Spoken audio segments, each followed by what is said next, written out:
Hello, magandang tanghali. Ang pag-uusapan po natin, may mga videos na po actually ako nito no, nasa YouTube channel ko before. No. Bali tatlong part po yung gagawin natin sa series na to. Una is yung greenhouse, itong sinasabi ko ng poor man's greenhouse construction natin. No.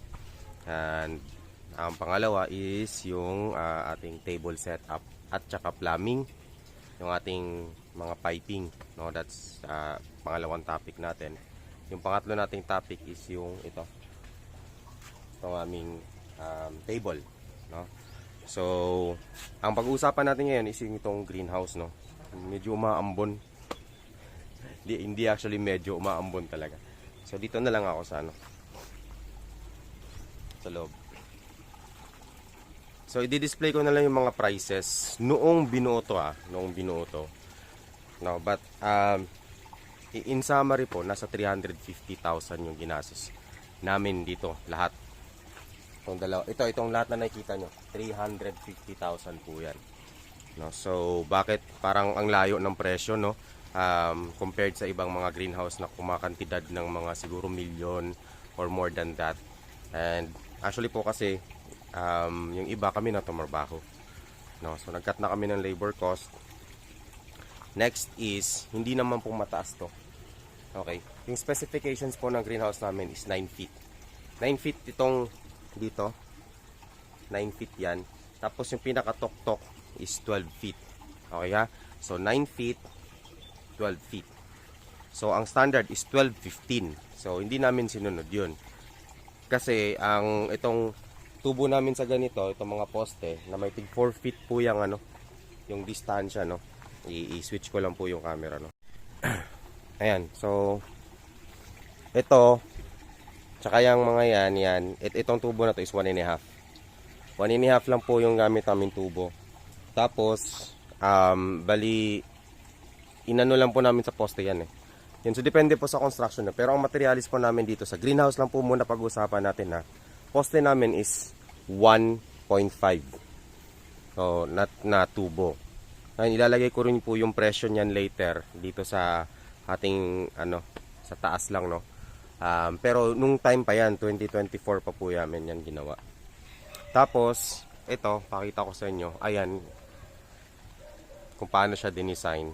So, dalawa ang design namin dito, no. Pero ito yung sasuggest ko sa inyo kasi low cost siya at matibay, no.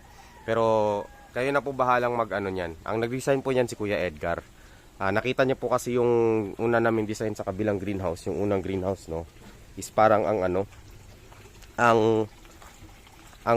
daming tubong ginagamit ba.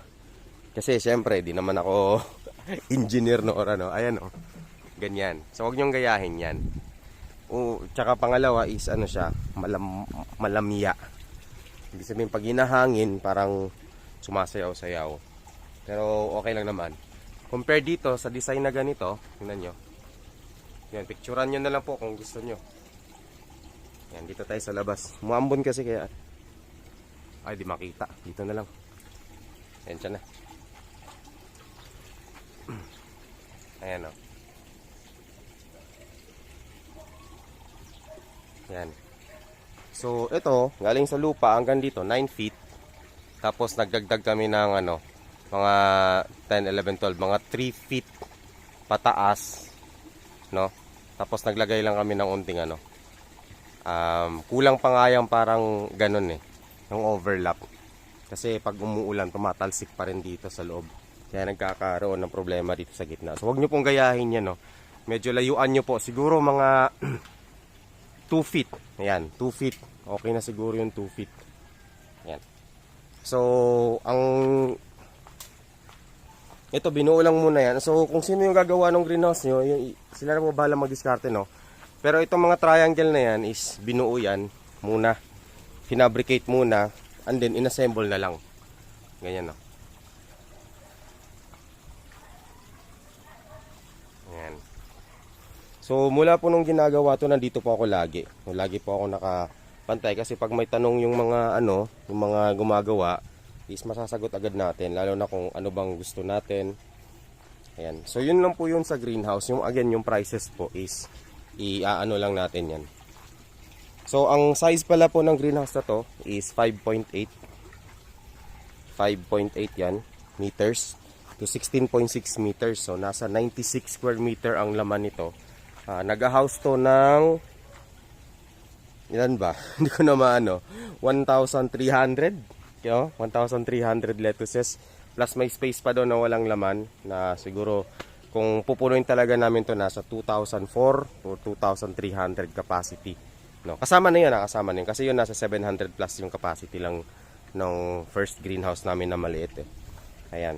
So again, itong setup na to, no, greenhouse 1. Ang greenhouse 1 po nasa, ang cost lang po namin yung kasama na po labor is nasa 150. Okay. Ngayon, kung interested po kayo malaman kung saan po ako kumukuha ng mga supply ng mga net, i-chat nyo na lang po ako or mag-comment po kayo, no. Ayan. Tignan mo, mababa lang naman yan eh. Oh. Tignan mo si Gino, di ba? Halos kalahati na. Yan, mababa lang po siya. So ito nasa 150, ito nasa 200. So parang kasi ang pagkakaalala ko, no, ang total na nagastos namin diyan is nasa 350,000. Dalawang greenhouse. Hindi na po kasi namin technical masyado, no? Wala, hindi na po namin technical masyado talaga. Kasi ang isip naman namin is magtatanim lang tayo eh, no? I mean, hindi naman tayo sobrang intricate doon sa design na Ang point is magpapatubo tayo. Yun lang yun. Something to house the lettuce. Pero of course, pag may budget po, hindi po ganito ang gusto namin, no. Mas maganda pa po diyan, mas mainam. But ang habol ko po kasi is function, efficiency, no. Efficient sa amin to eh. May mga improvement, maraming improvement actually. Pero for us, we can function. And that's the whole point, no.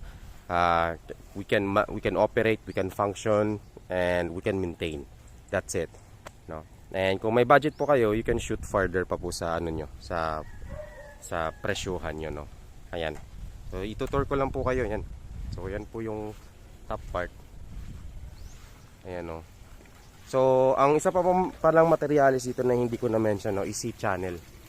Ayan, yan. Ayan.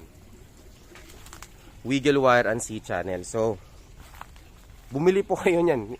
Yan po yung isa sa masasuggest kong bilhin nyo, no.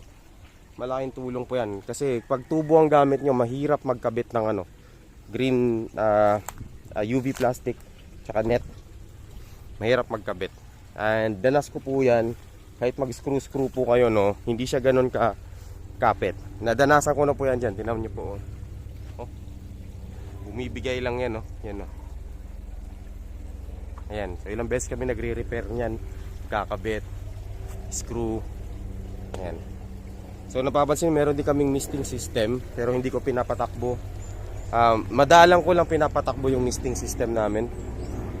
Ayan. Ayan, no. Ito. Tsaka may helicopter.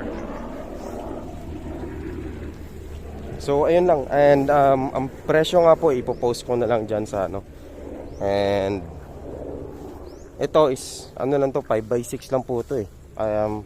Kasi parang nasa lang to. 10 pala, 10 to, tapos 5 pa ganon.